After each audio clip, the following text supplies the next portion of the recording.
What is going on, guys? It is Wrestlelamia here, back with some more news. Join us now as we look at the first February 2021 edition of Raw, as well as some of the latest news, including Edge's Wrestlemania plans, what really happened at the Royal Rumble, The Fiend is coming back with a new look, and much more. Be sure to subscribe and hit that notification bell for daily wrestling videos and follow us on Facebook for exclusive lists. As always, we aren't recapping the matches, but just providing you with the good, the bad, and the downright ugly. As always, we start off with the good as number 1, still cool after all these years. Carlito's surprise appearance at the Royal Rumble was a great reminder of why the WWE Universe enjoyed watching the man who spit at the people who refused to be cool. Carlito looks to be in the best physical shape of his life and put in a solid in-ring performance. It's so much better that he returned to Raw teaming with Jeff Hardy in the by numbers tag match against Elias and Jackson Ryker that had the announcers talking up Carlito's accomplishment in the WWE. Now, although it's uncertain if Carlito is going to stick around in the WWE, as rumors have it that he's looking for a producer role, it's fantastic to see him back. The only thing that we have to ask is, where the hell is his apple?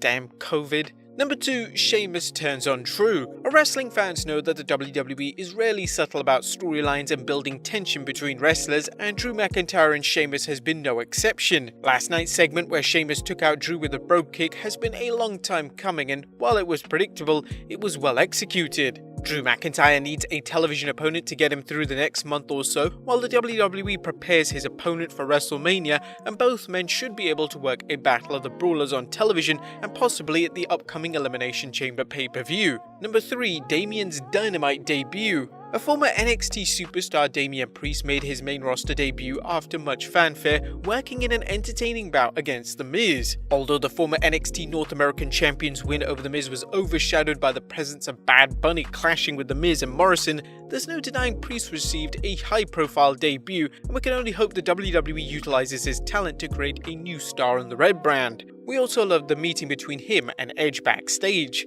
Number 4, Bobby the Beast. Forget Brock Lesnar, Bobby Lashley looks like the Beast incarnate right now, destroying Matt Riddle in a match that was all about the Almighty getting revenge on the Ultimate Bro for Riddle's part in helping 3 other superstars eliminate him from the Royal Rumble. Lashley's rage was unstoppable as he put Riddle in the Hurt Lock, refusing to release him even when he made it to the ropes. Lashley's post-match attack was brutal, so much that Lashley's manager MVP had to stop him from continuing the assault on Riddle, telling him, "Stop, man, you trying to go to jail? You trying to kill the man?" MVP's comments perfectly captured Lashley's savagery and the threshold he was about to cross. MVP made his point even better when he warned Lashley, "You won the fight, you won't win the court case." Of course, the smile on MVP's face revealed his satisfaction that Lashley's anger had been unleashed, creating the potential for more financial opportunities for the Hurt Business. Number 5, the Ali-Kofi feud. Just when it looked like the Retribution storyline had played itself out, the WWE added some much needed life to it by building upon a rivalry between Ali and Kofi Kingston. Ali's petty jealousy over Kingston getting Ali's spot in 2019 when he was injured is the right mix of behind-the-scenes drama and kayfabe to build up a Retribution versus New Day rivalry. The question is whether the WWE will give Retribution some wins or turn this into another case of Retribution talking tough and rolling over. Number 6, a great main event. Last night's main event worked on a number of levels, including the WWE resolving the feud between Edge and Randy Orton. As we've discussed in our Royal Rumble video, it was good to see the WWE pick up the Edge vs Orton feud after his return, as it wouldn't have made sense to have Edge forget about the man who put him on the shelf not once, but twice. At the same time, the WWE is obviously moving Edge in a new direction now that he's won the 2021 Men's Royal Rumble. The match against Orton was also a good way to continue the build-up between Orton and The Fiend, with Alexa Bliss making yet another creep-tastic appearance. And for those who are wondering why Edge wasn't fazed by Alexa Bliss, who just teleported in the ring and started dripping black goo, well, come on, let's be fair, this dude was a vampire in the 90s. But that was the good. What about the bad? Is number 1, Jeff Hardy Tag Team Extraordinaire. Last night's match with Jeff Hardy and Carlito was fun, but it served as a reminder that the WWE has zero plans or no idea how to book Jeff Hardy as a singles wrestler. As far as the WWE seems to be concerned, Jeff is a superstar who serves as the go-to wrestler when the WWE needs to pair a random superstar with and book a tag match. While putting a veteran like Jeff Hardy in with a younger wrestler like Matt Riddle is a good way to get Riddle over, the WWE seems to have given up on the Ultimate Bros team as well.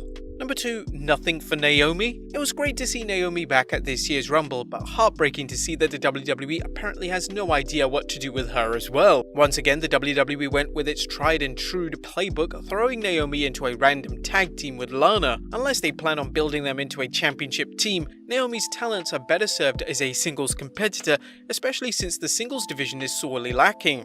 The WWE's random pairings rarely work, with the exception of Dolph Ziggler and Robert Roode, who turned out to be actually one of WWE's best teams in the last 5 years. Anyone else? Well, that's our next point. Number 3, why are Asuka and Flair still tagging? Speaking of random teams, why are they still teaming together? Asuka is Raw Women's Champion and should be busy defending the Raw Women's Championship, while Charlotte seems embroiled in a feud with Lacey Evans. Now that they've built up a few regular tag teams in the women's ranks, Asuka and Flair should go their separate ways. Now, there was nothing downright ugly about last night's show, and despite some troubles in the tag team ranks, Raw was actually an enjoyable show and undoubtedly the most entertaining one this year. This week's Raw gives us hope that Raw could routinely become watchable. With the Elimination Chamber pay-per-view fast approaching, they need to start figuring out what storylines to end there and what storylines to take to WrestleMania 37, not only in terms of championships, but in building up feuds and getting over newcomers such as Damian Priest. But what did you guys think of Raw? Let us know in the comments down below. Now let's move on to the news.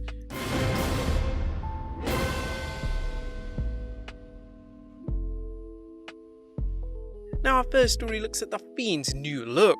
Now we haven't seen the Fiend since Randy Orton literally set him on fire at TLC 2020, and even though they could have brought him back at the Rumble, they've held off. But it seems that they're holding off for good reason, as it's rumored that Bray Wyatt's alter ego could be undergoing a cosmetic change. Now this teaser's come from Brian Alvarez of the Wrestling Observer, who mentioned that he will reappear with a new look. However, there has been no confirmation on when he will return. How could he appear though? Could he look half burnt? Kind of like a mixture between Freddy Krueger and Harvey Dent? Or whatever the case, it probably won't see him until the Elimination Chamber. Next up, what really happened at the Royal Rumble? Our fans are still laughing at the finish of the last man standing match between Universal Champion Roman Reigns and Kevin Owens, an ending that saw Roman Reigns handcuffed to the bottom of a lighting rig and a replacement referee, whom Reigns had knocked out before he could finish a 10 count, counting to 10 while Paul Heyman tried to get Reigns out of the cuff. As detailed in our recent video on the 6 snafus at this year's Rumble, the referee was forced to stop the 10 count for no reason other than Kevin Owens couldn't win the title. So what led to Heyman's difficulties in freeing Reigns? Well, Dave Meltzer scooped on this mystery, noting, "You know the handcuffs, the keyhole was on the wrong side. They didn't get it in time. Whatever, time stood still." The finish was nothing short of awful and served as a reminder that even the smallest detail can ruin an otherwise excellent match. Hey WWE, next time go with some fake cuffs. Might be easier to get off. Next up, Edge's plans revealed. Now that Edge has won the Men's Royal Rumble, whom does he plan on challenging for a World Championship? WWE Champion Drew McIntyre or Universal Champion Roman Reigns? Edge told Drew McIntyre that he's not going to reveal his opponent until he feels the time is right, but Edge is scheduled to appear on this week's SmackDown, which creates the possibility of him challenging Roman. According to Meltzer, the decision has already been made, as not sure when this will be officially announced, but Roman Reigns vs Edge is the planned main event at WrestleMania. Edge's World Championship campaign appears to be a shift in the plans for him following his return from his injury at Backlash. According to Meltzer, Edge suggested the WWE change its original plan for him and Randy Orton at WrestleMania 37. They were going to do an I Quit match at WrestleMania, and Edge got this idea of coming back and winning the Rumble and maybe winning the championship. Next up, Christian working part-time. The Royal Rumble saw a number of WWE legends return, including Edge's best friend Christian. Now it appears that Christian is going to wrestle in the WWE on a part-time basis. PW Insider is reporting that Christian was medically cleared a week before the Rumble and that the WWE managed to keep his return a secret.